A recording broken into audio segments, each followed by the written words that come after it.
So,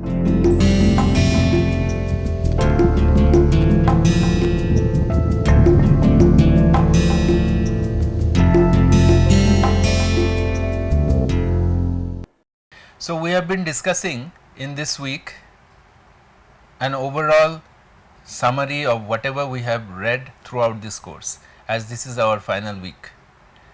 We have just discussed the basics from the classical concept of computing to how we get to the point of quantum computing.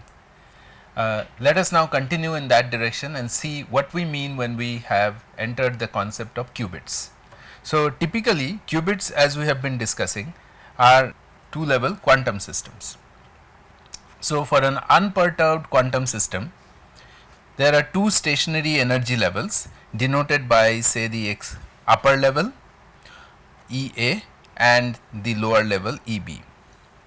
The wave functions for these two levels are denoted by state vectors A upper level and B lower level. The total Hamiltonian is H, which is the 0th order one, and Hi, which is the interaction one. So, H0 is the unperturbed part and Hi is interaction part. So, as far as a steady state goes, this is how the system looks like. There is an energy gap which corresponds to omega AB. In terms of energy, it would be H cross omega AB. The solution for the two level system would essentially mean that with time the coefficient would evolve as has been shown here for these two cases.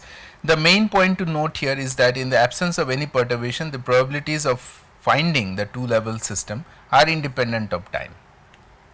However, when we perturb the system, say for example by providing an external electric field, the total Hamiltonian, in this case the interaction Hamiltonian, is the one which is going to influence how this evolves.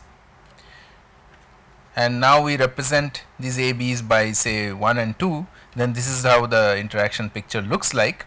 The system could either, Hi is the interaction Hamiltonian, and the system would evolve as a result of the external applied electric field. The probabilities of finding the two level system now vary with time. The solutions for the probabilities are obtained by solving the differential equations, which are based on how the amplitudes or the probabilities of each of these components of the states change, and we get the time dependent result which is shown here. So, this results in the Rabi oscillations. This delta is the detuning or the difference in the energy from the excitation to the actual state. If it is resonant, which is basically the case where delta is equal to 0, then this is the case where it is exactly going to have an excitation which will correspond to the gap. So, we get the population oscillate from the ground to the excited and back and forth, and this is known as the Rabi flopping with a frequency which is known as Rabi frequency, which is equivalent to 2 pi. So, at every 2 pi the population is back to its ground state and it goes on cycling, and that is true for both the ground and the excited state. The total population always remains conserved, which is 1. So, this particular picture that we just discussed is true when we are talking about a single quantum state. In principle, we have an ensemble of states, and that is when we need to invoke something known as a density matrix. So, a density matrix includes the statistics of the problem, and as pointed out by Richard Feynman in his statistical mechanics book, when we solve a quantum mechanical problem, what we really do is divide the universe into two parts, the system in which we are interested and the rest of the universe. When we include the part of the universe outside the system, the motivation of using the density matrices become clear. So what does this mean? It means that when we are talking about a pure state, as for example the quantum state that we just talked about, the vectors or the states that we discussed in terms of the states that we looked at, in case of an ensemble, a collection of these states would be representing the density matrix, often also known as density operators. So, as per definition, we have discussed this earlier, the density matrix of a pure state is the matrix where rho, which is the outer product of the two vectors psi ket and psi bra. So, this is the representation we have used, and we know that they basically represent the matrices which are row and column, and therefore they can form the matrix that we are looking for. So, for example, the density matrix of alpha 0 and beta 1 is given by this form, where we get the 2 by 2 matrix for this qubit, which could be in any of the basis states. So, that is the importance of a density matrix which includes all the possible conditions of the ensemble.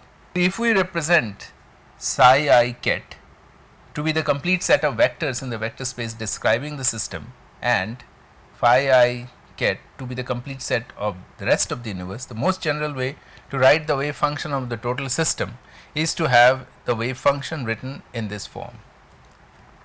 Now, if A is an operator that acts only on the system, that is, A does not act on the rest of the universe theta I, then we can write this out in this form, and these we have studied earlier, and this can be simplified to get to the part which essentially gives rise to the density matrix. So, this was the motive for defining the density matrix as we had done. So, this operator rho is such that this follows this principle, and that rho is going to be Hermitian. And one of the most important property of the density matrix that we have learnt is the fact that the expectation value of the operator is essentially given by the trace of the product of the operator with the density matrix. Due to the Hermitian nature of the density matrix, it can be diagonalized with a complete orthonormal set of eigenfunctions I with real eigenvalues Wi, and so we can have a final form which looks like this, and we have gone ahead to show that the orthonormal set of eigenvectors and eigenvalues are the ones which give rise to the density matrix that we are interested in. So, that is the power of the density matrix, which incorporates the elements along the diagonal, which gives the probability of presence of the individual state, and this can be explored further here. Any system described by a density matrix rho which has this form would have these properties. One, that the set I is a complete orthonormal set of vectors, the diagonal elements would be greater than equal to 0, essentially non-negative elements, the sum of the diagonal is equal to 1, and given an operator A, the expectation value is going to be this trace rho A. This essentially ensures that the total probability of the system is going to be 1. So, Wi is the probability that the system is in state I, as I was trying to say. If all but one of Wi is 0, we say that the system is in a pure state. So, Wi is like the weightage or the contribution of a particular state to the density matrix. So, if it is only one state, then it is a pure state, otherwise it is a mixed state. So, that is the most important part about the density matrix. So, when we have a pure state, we also have found out that the trace, as discussed before, is anyway going to be equal to 1, but it is also true that the square of the matrix is also equal to the matrix itself. So, the square of the trace of the matrix is also equal to 1. However, when it is a mixed state, for instance 50% of up and 50% of down, then though the trace is going to be 1, trace of the matrix, because that has to happen, because that ensures the total probability of the system is 1, which is a requirement, the trace of rho square is not equal to 1, and rho square is also not equal to rho, and so that is the most important part of mixed state.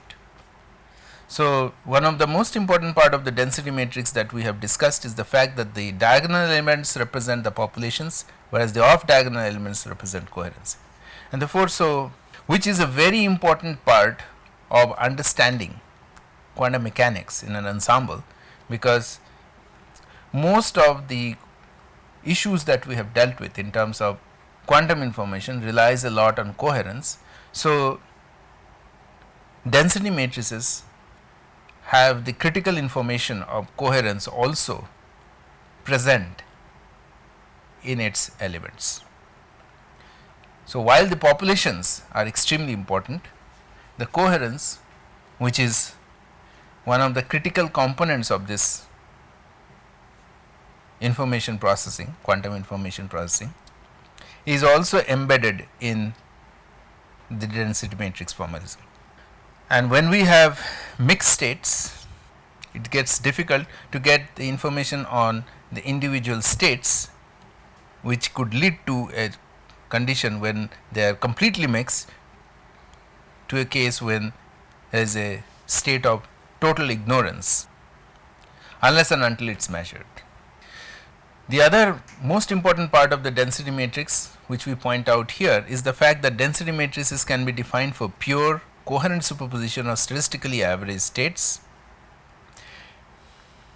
The eigenstates of density matrix form a complete basis for subsystem block. The eigenvalues give the weight of the state. We can keep the m eigenstates corresponding to the m highest eigenvalues. The eigenvalues of the whole system can thus be given by a sum of the root of the weight of the individual elements, which is often known as the Schmidt decomposition. This is the optimal approximation for this, and for entanglement state, the mutual quantum information is possible to be found from the entropy of the system. This was a part of many of the exercise which was given in relation to density matrices, which is essentially minus trace rho times log rho, and that is a very important part of understanding the system. So, the density matrix is the alternative state vector, the Ket or the Bra representation for a certain set of state vectors appearing with certain probabilities, as we have mentioned, giving rise to the form that we have shown before, and we have discussed in terms of the pure state as well as the mixed state. Mixing gives rise to weighting with classical probabilities. Superposition is weighting with quantum probability amplitudes, which means that the weighting can be written in terms of square roots. So, for example, a pure state can be a superposition, so that the weightage factor can be written as a square root. That is the Schmidt decomposition. One important point to realize is that the density matrices are not unique. So, here is an example which kind of shows that taking a density matrix of this kind, how they can be formed from different conditions, and that is the price for being able to decompose entangled states, because in no other form of understanding can we look at density matrices. Density matrices are not unique. This is because by using density matrices we are able to handle or treat entangled states to some level, and that is the price for being able to ascertain concepts related to entangled states. However, it is still extremely important to be able to have this mathematical formulation, and this non-uniqueness has its advantage also. We need to remember three properties of density matrices which were mentioned during the regular classes also. A, how it is written. B, that the trace is always going to be 1 of the density matrix, that it is going to be Hermitian, and that the expectation value of the is always going to be positive definite for any state. Moreover, for any matrix satisfying the above properties, there exists a probabilistic mixture whose density matrix is rho. The trace of the matrix has been defined several times before, is essentially the sum of the elements of the main diagonal, and they can be decomposed into the eigenvalues and the eigenvectors, and the properties of the trace are summarized here. These are things which we have done earlier again, but just been put up for given their importance. The trace of any density matrix is equal to 1. For a pure state, the square of the trace is also 1. For a mixed state, the square of the trace is less than 1. For a pure entangled system, the trace of the square of the density matrix is 1. For any mixed subsidy of a EPR pair, therefore, is going to be less than 1. So, these are consequences of how we treat density matrices. The evolution of any closed physical system in time can be characterized by means of unitary transforms, and that is true for any quantum systems, and that is how density matrices are also treated. So, we can devise a unitary operator which can operate on the density matrix, and any quantum measurement can be described by means of a set of measurement operators m sub m, where m stands for the possible results of the measurement, small m. The probability of measuring small m, if the system is in state V, can be calculated as below, which we show here. Essentially, it is the projection of the state into the frame of reference that is being measured.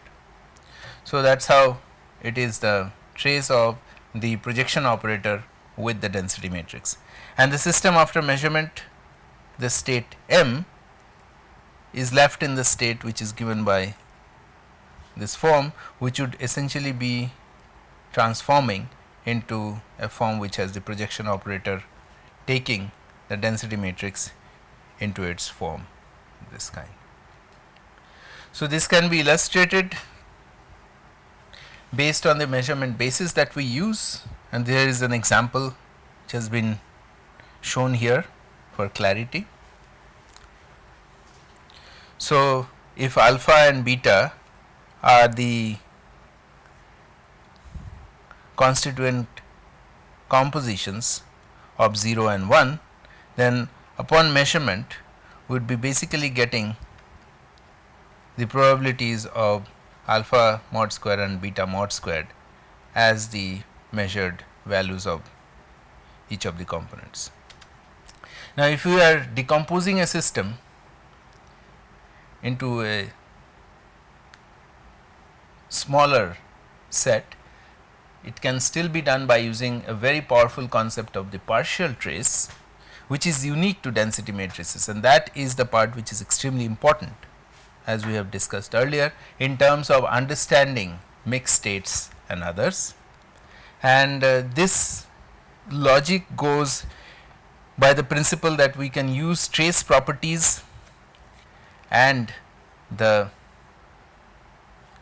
operator properties to write the trace of the overall density matrix in a way which can then be decomposed into a condition which looks like this. And since for product state the trace matrix can be written in this form, it is possible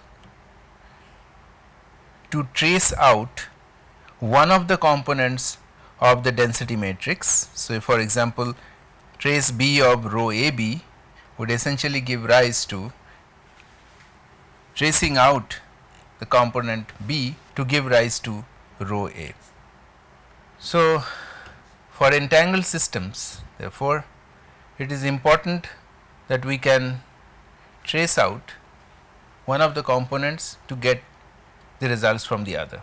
So, for example, for the particular case that has been shown here, we can find out that can get the trace to be equivalent with a pure state. If we follow the scheme of discussion that we did until now, we can essentially find out that when we trace out the second component, we can get to a point where it is given by I over 2, which means that it is essentially going to be maximally mixed and so contains no information about the system. We have also done the geometrical interpretation of density matrices, where we utilize the block sphere to understand how things are, and so here are the 3 poly matrices and the unitary one, which is utilized to get to the density matrix in its form. The R is the vector which corresponds to the components in the spherical axis, which is how it is shown here. This can be looked at by utilizing a unitary transform to the entire process, and if we do this transformations, what we essentially find out for pure and mixed state is that the density matrix is not unit, as we have. If we do the same thing for the pure and mixed state, we find that the density matrix is not unique. For the pure state, it is always unique. However, for the mixed state, we can get several results which would correspond to the same I over 2, and that is the reason why trace of the square of the matrix is always less than 1. So, for 2 qubits, we can take this example case of all the possible states which are in different conditions, and in this case, if we measure the first bit or the second bit, the results can be different. So, for example, if we measure the 0, which is the first bit, and the 1, which is the first bit in the second set, we will end up getting 2 different probabilities, which is shown here.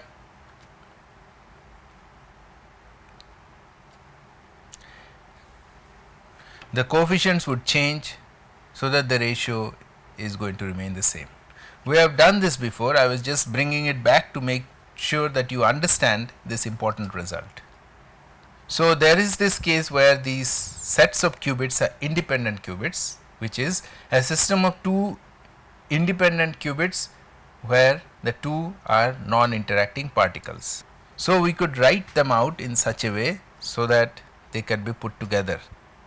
In case of entangled states, however, there are no qubits wherein we could write down the states in such a way so that the states could be represented in the entire form as we represent here. So, in this case, if we measure the first bit, we get 0 in the first case and 1 in the second case. The value of the second bit is can be measured with 100% probability when we measure one of them. And that is the main principle of the entangled states, where we keep on saying that if we measure the first qubit or any one of the two qubits, we get a complete information about the other qubit. That is the most important part of entangled states, which from density point of view and partial measurements, it is 100% clear as to how things are going. There are several examples that we have gone through. For example, we have discussed the maximally entangled states, which are the Bell's basis, and we have also looked at states whether certain state is entangled or not. And finally, the most important thing is to realize that all of this play a critical role in the process of quantum teleportation, which we have spent a lot of time about, because quantum computing and quantum information processing, one of the key relevant parts in this area is the concept of quantum teleportation, where entangled qubits A and B are being shared, where entangled qubits are being shared between A and B, which are the kinds of the Bell qubits. So, initially the qubit with unknown state that Alice wants to send to Bob makes the A and C entangled, and then there are some transformations made, and then C is measured by Alice. That information is being sent, say by classical channel, say a phone, to Bob. Now Bob knows the state of B, so he makes B into C, and so Bob has the qubit C, and that is the idea behind this entire concept. Are good enough once the communication channel is used to communicate some information, which is in this particular case the qubit A, which is good enough to be able to get the value of the unknown qubit C by Bob, who already knows the state of B. So, there are several issues of quantum teleportation and practicalities as well as discussions which we have earlier presented during the coursework, where we went through the concepts of quantum teleportation in detail, and that was very important because that is another very important area where the idea of quantum computing and information has been put to use. It is an area of strong implementation in terms of quantum computing, where the principle of quantum entanglement in terms of